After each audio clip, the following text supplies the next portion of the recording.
song about how my career was over. So the first line of the song is, I took a pill in Ibiza to show Avicii I was cool. He said it like my music just based on what I go through in my life. And once I lose that, I lost everything. I Took a Pill in Ibiza has over 1.7 billion views on YouTube. The song even brought Posner out of retirement to start touring again. But while on the surface it seems like this feel-good party track, behind the feel-good beat reflects Mike Posner's real story. A story about how brutal fame and fortune can really be. And despite his commercial success, Mike Posner battled depression, anxiety, and a crumbling sense of self, even being shelved by his label right when he was supposed to be at the top. What most people don't know is that Mike originally wrote the song as a slow, emotional folk pop track. The version that's a hit is a remix. Yeah. And the original song is basically an acoustic song, and it's very sad. But only a few months after the release, it was remixed by the Norwegian duo Seeb. That version, the remix, turned into a global hit. So even though Mike's original production wasn't what made it go viral, the lyrics definitely were. You see, songwriting was always in his blood. He started young, freestyling with his cousins, who were MCs. But it was during college that everything changed for him. At the time, he was close with Big Sean, since they were both from Detroit. I met him when I was 18. And he had already met Kanye. He wasn't signed yet, but he had met Kanye. When Big Sean got signed to Kanye West's label, it lit a fire under Mike to go all in on music. Then he got signed, he got a record deal.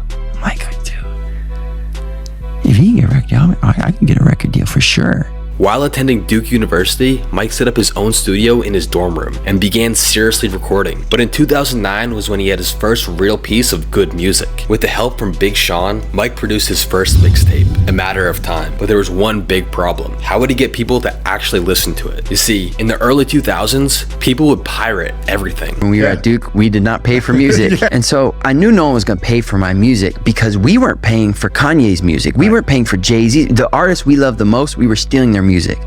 So no one's gonna pay for my music because no one knows who I am. No one was buying music, especially college kids. You see, there was a problem in the music industry at this time. There was no Spotify and no TikTok to promote your new song. Only by signing with a record label could you have a chance of becoming a successful artist. So instead, Mike got creative. I got my music onto iTunes, and you just search on iTunes like any other thing, but when my album came up, the price was free. Instead of selling his music, which no one would buy, he put up his mixtape on iTunes U, an app that lets students get free textbooks from their professors. But it doesn't stop there. Mike was in a fraternity, so he got hundreds of his brothers to change their Facebook profile to his mixtape cover, and the plan worked. After just a couple of months, the song got him a record deal, and that song, it was Cooler Than Me. The mixtape hit #1 on iTunes U quickly, which was definitely not expected for a music mixtape on that kind of platform. The mixtape featured Big Sean and had tracks like Cooler Than Me, Drug Dealer Girl, and You Don't Have to Leave Me. Music blogs, college radio, and industry insiders took notice of this, which resulted in Mike getting offers from major record labels. The tape was exploding, especially across college campuses. And while labels were looking at him, Mike was performing at colleges across the country. I became kind of a college underground sensation, and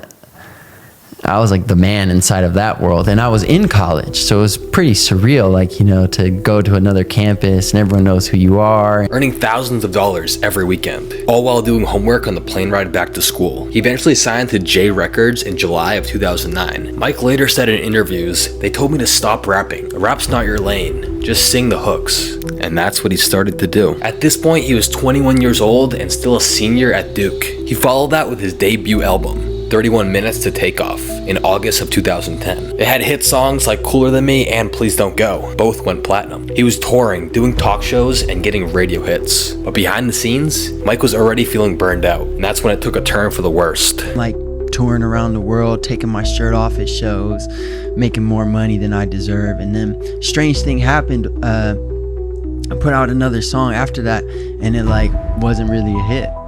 And then the next one after that sort of like was even less of a hit, and this trend sort of just continued until my career was considered all the way over. I went from being this young cool guy who's, like I said, taking my shirt off at shows, to like just being at home in LA, I'd made a little bit of money, but the calendar was empty. While Mike Posner's debut album might have looked like a success, behind the scenes, it was haunting him. The label came back after its release, and they weren't very happy. But the problem was, they didn't live up to the hype of Cooler Than Me, his first single. But actually, the experience then was Please Don't Go as a failure.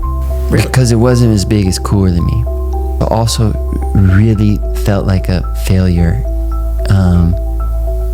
And was deemed a failure by the label. Mike later said he was battling depression during that time. He said the world felt too big. Fame hit him hard, and so did the pressure to keep winning. And by 2011, all the buzz for him was gone, and the label was looking for the next big hit. He used the label's money to work with people like J. Cole and Pharrell Williams. Now it's time for me to put the album out, and the label's got to like pay all these people. You know, it's probably $500,000. It didn't make sense for them. And between 2011 and 2014, he made 2 full albums, Sky High and Pages, which he's still trying to get the rights back to it. But the label didn't like the albums, and they decided to shelf him. If anything like kind of takes off on its own or leaks and raises its hand, or if he plays something really incredible, we'll put it out, but we'll just kind of like keep him over here and not release his music. There's one word for this in the music industry, it's called getting shelved. And the label gave up on him. Mike eventually just left the label and started to focus on himself. During that time, he wrote for other people. He co-wrote for Justin Bieber and wrote songs for Maroon 5. Funny enough, these songs were supposed to be his on his album, but he still felt empty from losing fame. He didn't know what to do. He was dealing with loneliness. If that's not what life is about, you know, chasing material or external things, then what is it about? But then came a wake-up call for him. A financial advisor told him, "You've made enough money to live modestly for the rest of your life." And that changed everything for him, because he didn't have to chase hits anymore, and he didn't have to do anything he didn't want to do. So he started writing real songs,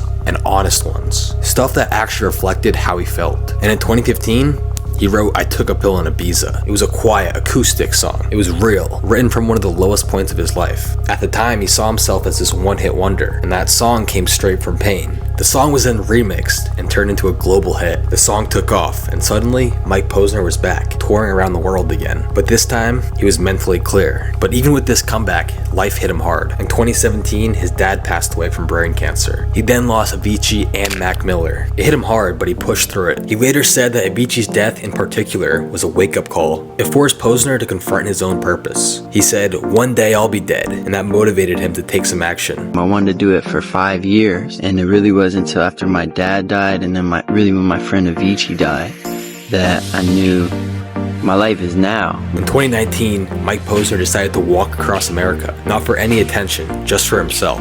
And today, Mike Posner continues to push himself mentally, and he's in a much better place. He also frequently releases new music, and he was even at EDC 2025 just last month.